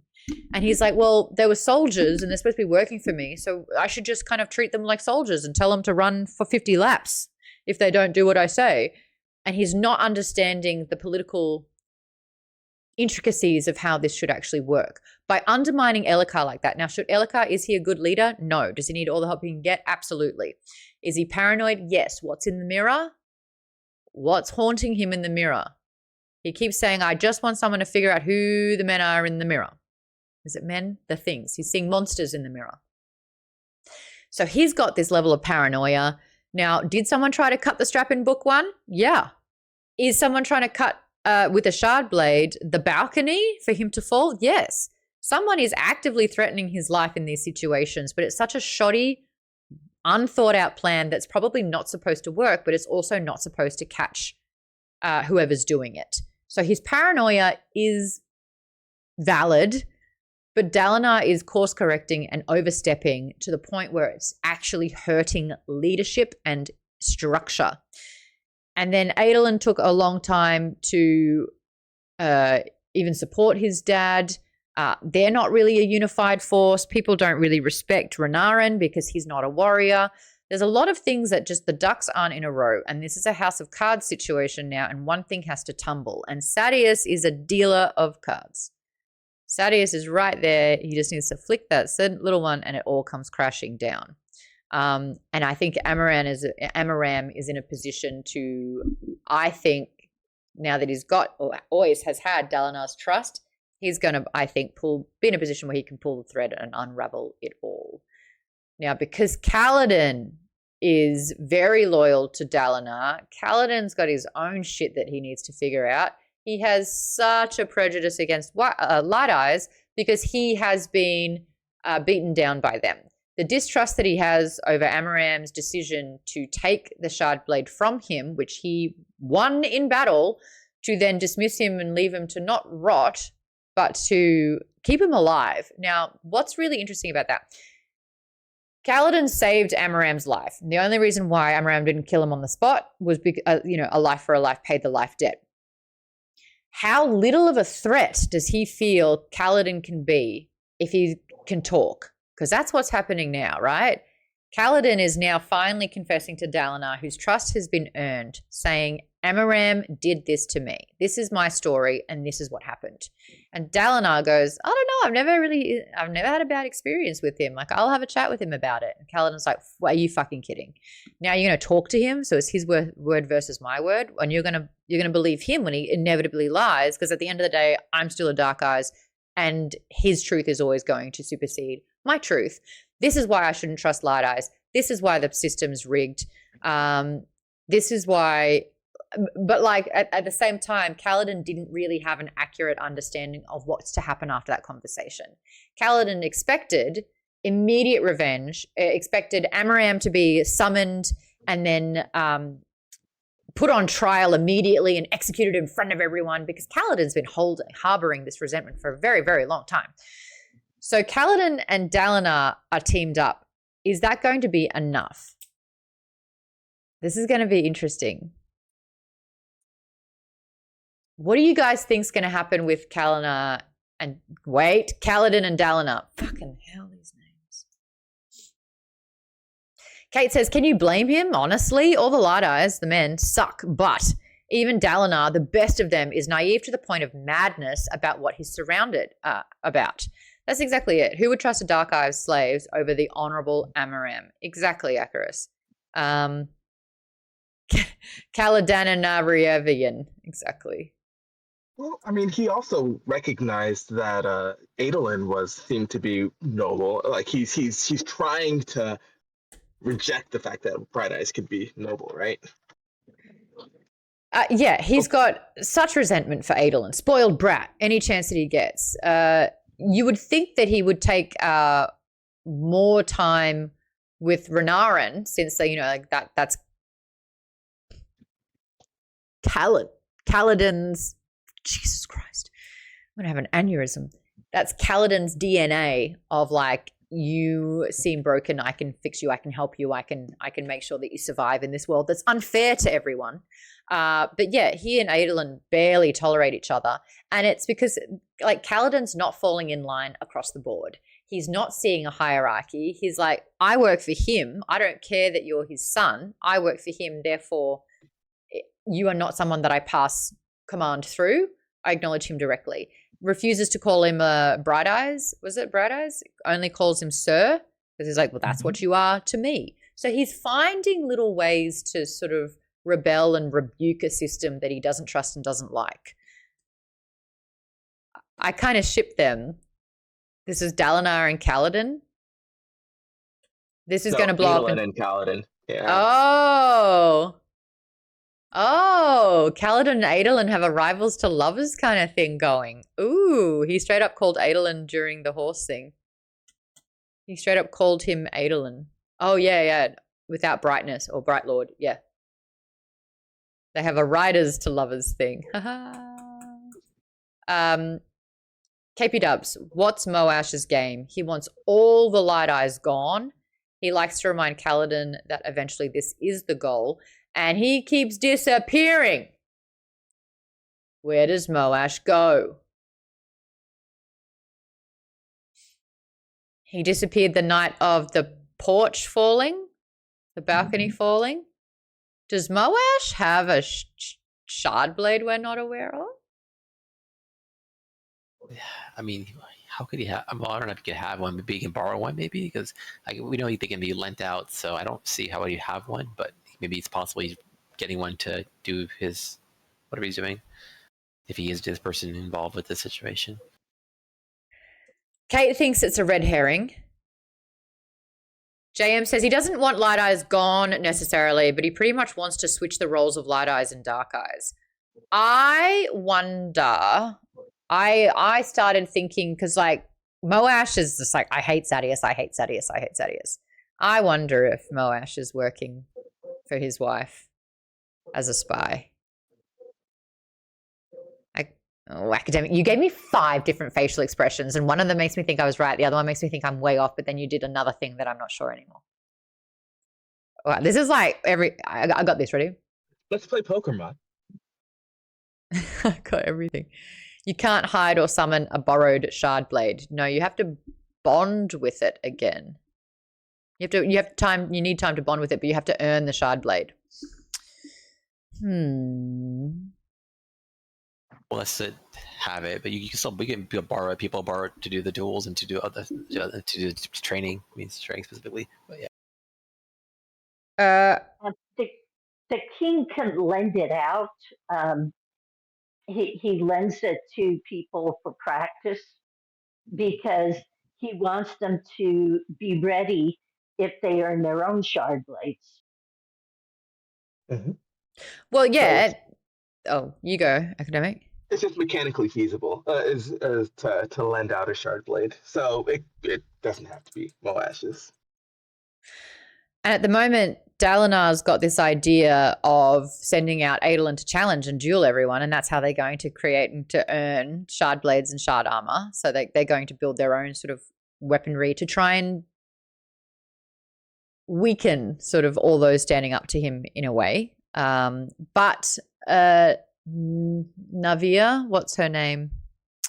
Navani is building up her own sort of scheme of what she can do as well, of what they can do in court, because I think she's recognizing it needs a little bit more political prowess, whereas this dueling thing can only do a little bit, but it's a much bigger picture here. But Adolin, if you need to be distracted by beating people up, go for it.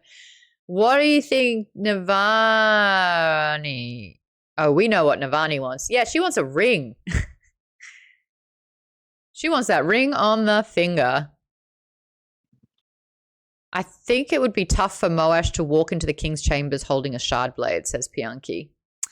Yeah, you make a good point, but someone's doing something. Who do you think is sabotaging or trying to kill Elhokar, albeit unsuccessfully? Elhokar. It's all him. He's doing all this himself, and I'm not sure why. Go on. He's paranoid, and he wants other people to like step up the defense, and so he keeps doing things over and over. Eladin's figuring it out because he was asking his guard. He's like, "So wait, nobody was in there? No one came in."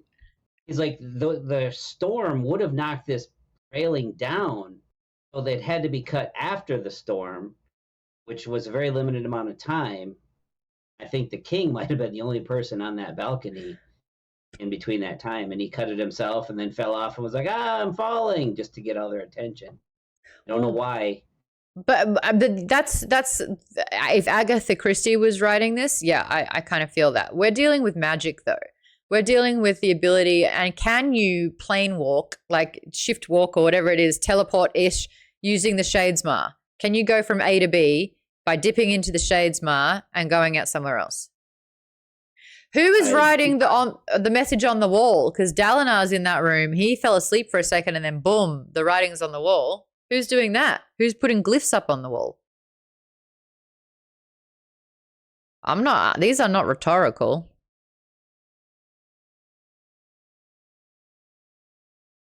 Oh my God, guys. Is it not Dalinar putting the glyphs on the wall? Is he not sleepwalking? Could be him. Could be him. But Navani's usually there scribing everything he's saying. So I guess he would have to get her to leave and then sleepwalk. I don't know. That's a weird one.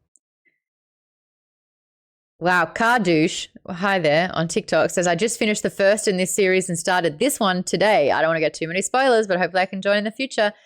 We are doing this book in 3 parts. I've technically read parts 1 and parts 2. How many parts are total in it? 4? 3? 4?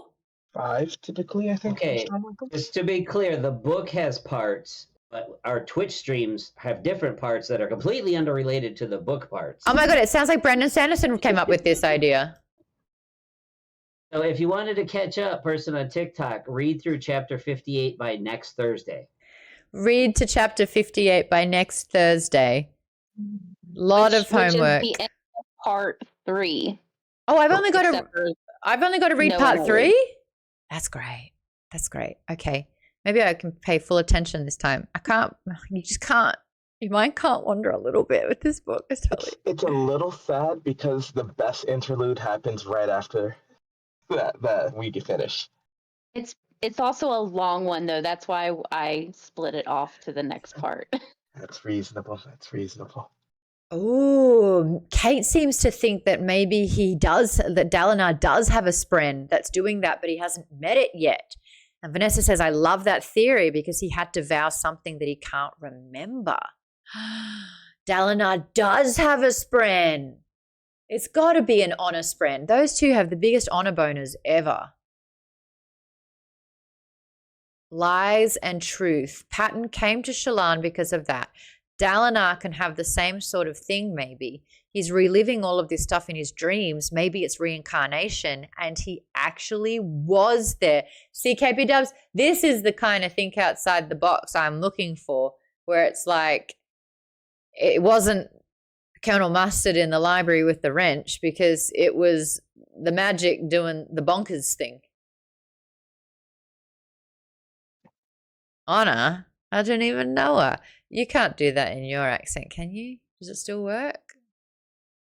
Honor, I don't even know her.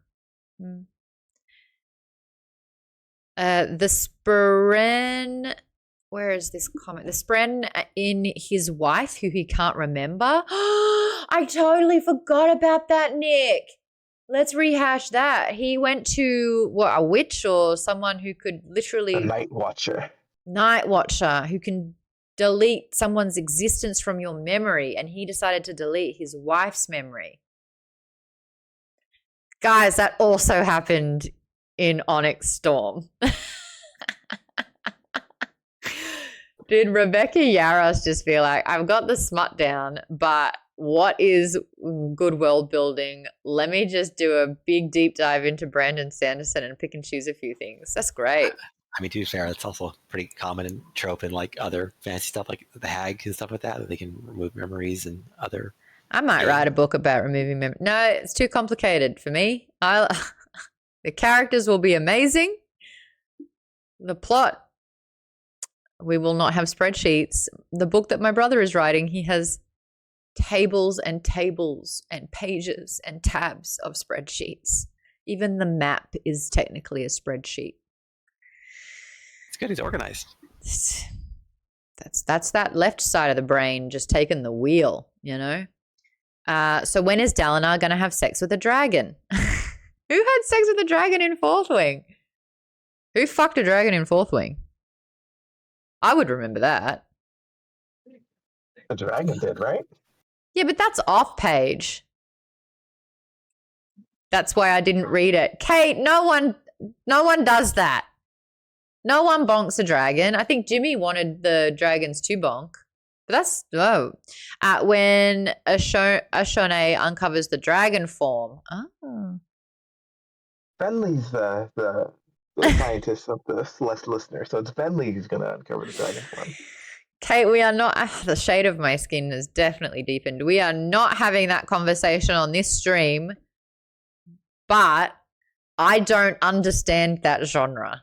I'll be honest with you. I don't think it has any appeal to me whatsoever. Okay, Lisa, you're going to have to explain it to me. Like, I want a person to be a person, I suppose. I'm not looking at Yetis or dragons and being like, ooh, maybe. Most of those books are like shifter things, kind of like werewolves. I can understand that. They're in human form. Don't approve this most work. of the time. But there's some books that aren't, and I don't know. I read anything and I just enjoy it. No, I love that for you. I love that for you. If you can give me a good recommendation, like to I was going to say ease me in, but I do not need that term. Oh, God. My hair looks pretty today. It's lovely. Thank you. I got it done. The roots are a little bit darker, so it's supposed to bring out the blonde more, and my eyes are supposed to look a bit more blue. Huh. Jay Philly says, I just got here. What are we talking about? Absolutely nothing, sus. We're talking about the Words of Radiance, which is an epic fantasy. No dragons have sex in it, and so if that's what you're looking for. It's not yet. Not here. Thank you, Chapel Zero. Appreciate it. The dragons in the Cosmere take human form. Is that true? JM? I don't think you'd lie about that. Is that a thing that actually happens? Or did you get funny really quick? Which I'm hoping is the case. User, we're doing a book club. We're talking about fantasy books, not your fantasies. Very different.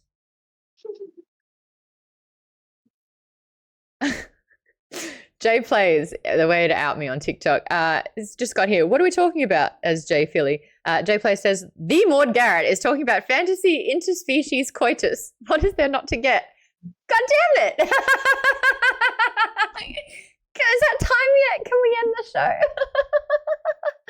Oh, JM, you were not joking. You were bringing the facts again. Yeah, he's writing a book about a new one now coming out soon. Legit. It's called The Isles of the Emberdark. That sounds so cool. Also sounds like a D&D campaign that I would play.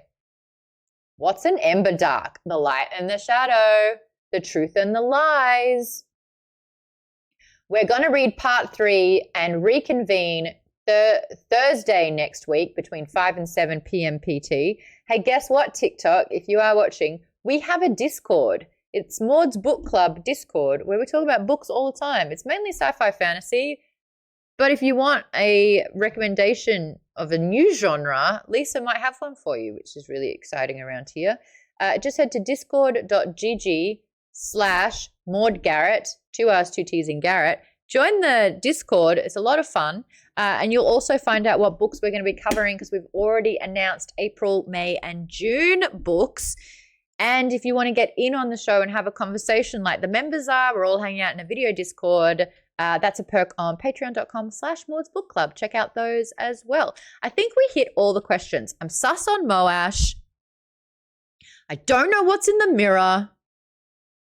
I think someone's trying to kill Ellikar and it's not Ellikar, but it's someone who's purposely making it look... I don't know. I need answers. Books being the accurate term for May, says Catch22, since we are reading an entire trilogy. Yeah, is that ambitious of me?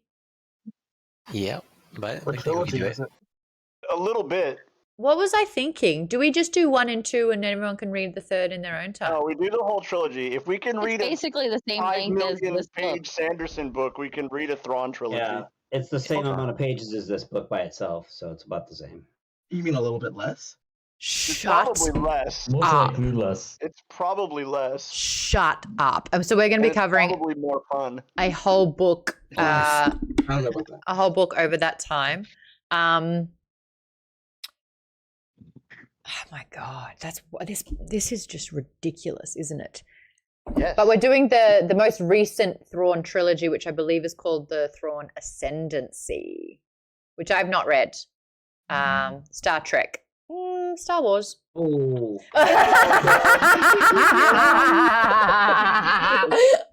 It's a cardinal sin. Nerd card has been revoked. No. In your nerd card. No one screenshot that and post it in the Discord, will you? That is not what we'll be doing. Akaris is telling us that these get even bigger. Yeah, they're behind me. You can see them growing in size. Look at this last one. That's ridiculous. He had to get a new publisher. I put the book down and the camera shakes.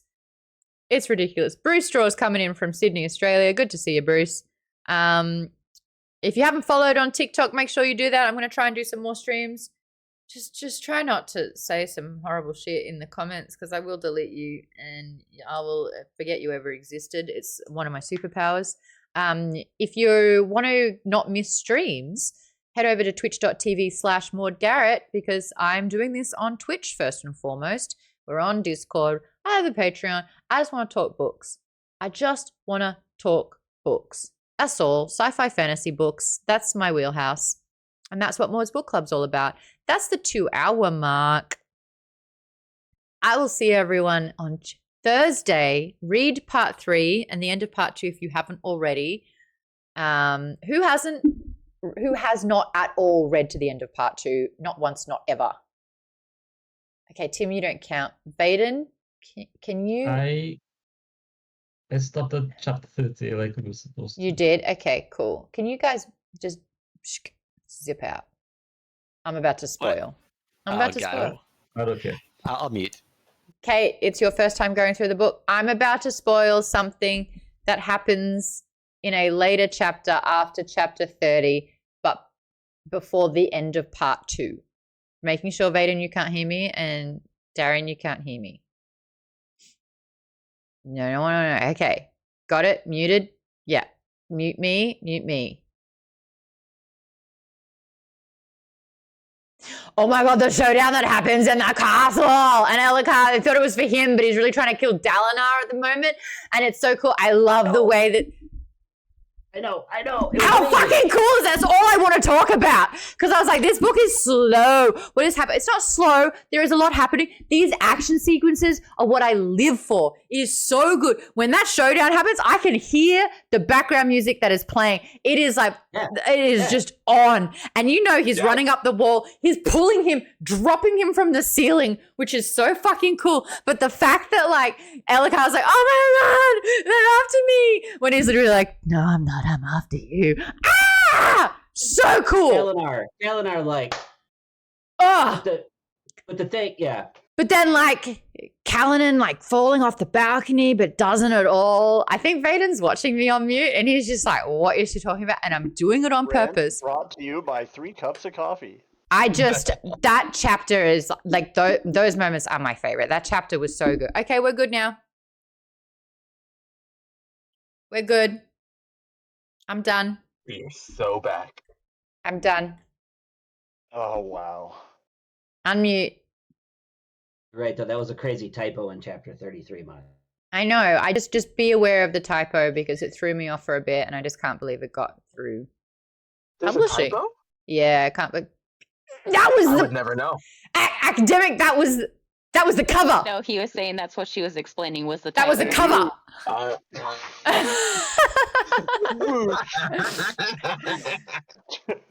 That's what I was like when Kaladin was with Shallan.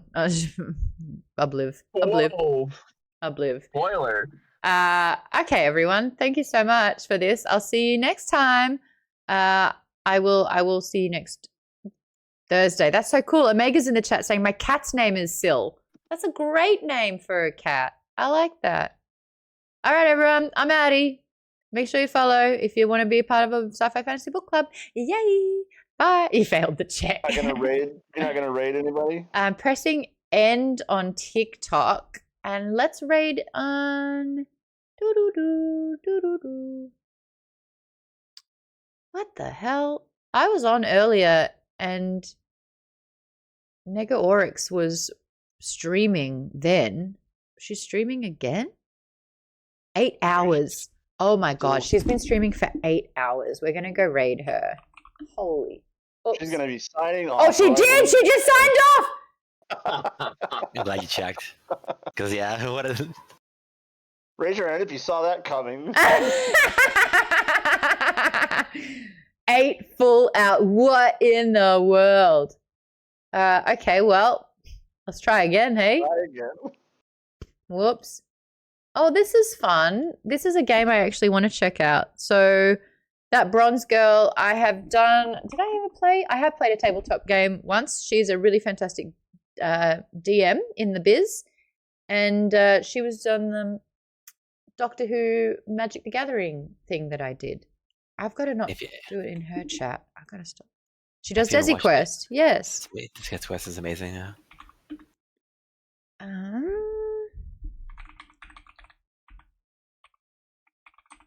And she's very fun.